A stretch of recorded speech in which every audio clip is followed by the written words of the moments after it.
আসসালামু আলাইকুম। আজকে আমরা যে বিষয়টা আলোচনা করব সেটা এই যে চায়না বাংলাদেশে ঘাঁটি করবে এই বিষয় নিয়ে আমেরিকার একটা যে প্রতিবেদন বা আমেরিকার যে মন্তব্য ওই বিষয়টা নিয়ে। আসলে বাংলাদেশ এমন একটা দেশ, জিওগ্রাফিক্যাল বিষয়ে এমন একটা জায়গায় অবস্থিত, এটার গুরুত্ব এই মুহূর্তে অনেক। কেননা আওয়ামী লীগ সরকার থাকা অবস্থায় আমরা দেখছি এখানে আমেরিকার ব্যাপক ইন্টারেস্ট ছিল। আমেরিকা আমাদের সেন্ট মার্টিন নিয়ে ব্যাপক তাদের দাবি দেওয়া বা চাওয়া পাওয়া ছিল।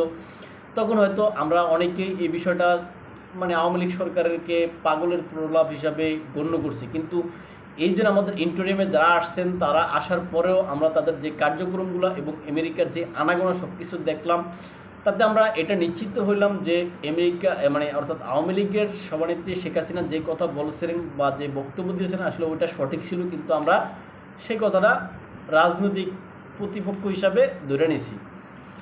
এখন আমাদের অন্তর্বর্তীকালীন সরকারের যে সমস্ত কার্যক্রমগুলো, সেন্ট মার্টিনে মানুষ যাইতে না দেয়া, পরিবেশের দোহাই দেওয়া ইত্যাদি ইত্যাদি বিষয়গুলো দেখলে মনে হয় যেন আসলে সরকার ওইরকম দিকে হাঁটছে।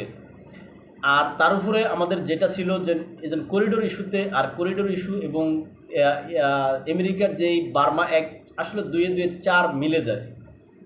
আর তার উপরে গতকালকে আমরা যেটা দেখলাম যে আমেরিকার পক্ষ থেকে যেটা জানানো হয়েছে, চীন পিপলস লিবারেশন যে আর্মি আছে তারা নাকি বাংলাদেশে ঘাঁটি গাড়বে। আসলে সব মিলে বাংলাদেশে হচ্ছেটা কি, আমরা জনগণকে কি হচ্ছে এটা কি আসলে সঠিকভাবে জানতে পারতেছি? সরকার যেভাবে রাষ্ট্রযন্ত্র ব্যবহার করে আমাদের যে মিডিয়াগুলা, প্রিন্ট মিডিয়া হোক বা মেনস্ট্রিম মিডিয়াগুলো, সবগুলোকে যেভাবে তার কণ্ঠ রোধ করতেছে, সেখান থেকে সঠিক তথ্য লুকায়িত করতেছে, এটার কারণে আমরা সঠিক তথ্য পাচ্ছি না। আর এই জন্য মনে হচ্ছে যে আসলে সরকার এখানে বড় কোনো আপনার মারাত্মক ঝুঁকির ভিতরে আমাদের দেশকে নিয়ে যাচ্ছে। কেননা এখানে যদি চীন যদি কোনো ঘাঁটি গাড়তে আসে বা আমেরিকা যদি ঘাঁটি গাড়ে, সেক্ষেত্রে আমাদের দেশ খুবই মারাত্মক হুমকির সম্মুখীন হবে। কেননা আমরা দেখছি বিভিন্ন জায়গায় আমেরিকার যে সমস্ত কার্যকলাপ বা চীনের যে সমস্ত কার্যকলাপ, উভয় কার্যকলাপে আমাদের দেশ এবং জনগণের স্বার্থ বিরোধী। এখানে চীন বলেন বা যুক্তরাষ্ট্র বলেন, সবাই নিজেদের স্বার্থ চাবে, বাংলাদেশের স্বার্থ চাইতে কেউ আসে না। এটা আমি বললেও আপনারা জানেন, না বললেও আপনারা জানেন। তারপর আমি আমার মতো করে এখানে বলতে চেষ্টা করতেছি। কেননা এই যে আমাদের দেশে বাংলা ভাষায় বা সাধারণভাবে একটা কথা প্রচলিত আছে যে পাটাপুতার ঘষাঘষিতে মরিচের দফা শেষ। এখন এই আমেরিকা, চীন বা ভারত, এদের যেই আপনার সংঘাত বা সংঘাত ভাব, এর মধ্যে যদি বাংলাদেশ পড়ে, সেক্ষেত্রে বাংলাদেশ তার অস্তিত্ব টিকিয়ে রাখা কষ্ট হবে, হুমকির সম্মুখীন হবে।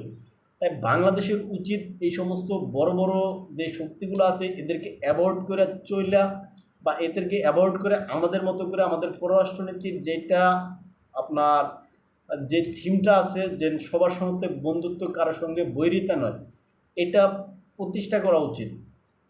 কেননা কেউ যদি আমাদের সাথে লাগতে আসে, আমরা যাতে তাদের সাথে যথাযথ জবাব দিতে পারি, এই জন্য আমাদের যথাযথ অস্ত্র, প্রশিক্ষণ সব কিছু দেওয়া উচিত। এখন এটা না যেন ওই প্রশিক্ষণের নামে আমেরিকান সৈন্য বাংলাদেশে আইসে বাংলাদেশের যে কক্সবাজার অঞ্চল আছে সেখানে তারা ঘুরে যাবে, বাংলাদেশ সেখানে তারা ম্যাপ করে নিয়ে যাবে, এরকম না। অর্থাৎ নিজেদের যে সমস্ত যা কিছু দরকার সব কিছুতে স্বয়ংসম্পূর্ণ, প্রয়োজনে বাংলাদেশে অস্ত্র উৎপাদন করার প্ল্যান পরিকল্পনা নিতে হবে। এখন যদি সেটা না হয় তাহলে আমরা ওই যে চীন যেটা একটা দমক দিলে আমাদের সেটাই শুনতে হবে, আমেরিকা একটা দমক দিলে সেটাই আমাদেরকে শুনতে হবে। অর্থাৎ আমাদেরকে অন্যের দ্বার তলের মাছ হয়ে থাকতে হবে। তাই সুতরাং আমরা সেটা না করে আমরা নিজেদের সক্রিয়তা, নিজেদের যে সার্বভৌমত্ব, এটা আমাদের রক্ষা করে চলা উচিত।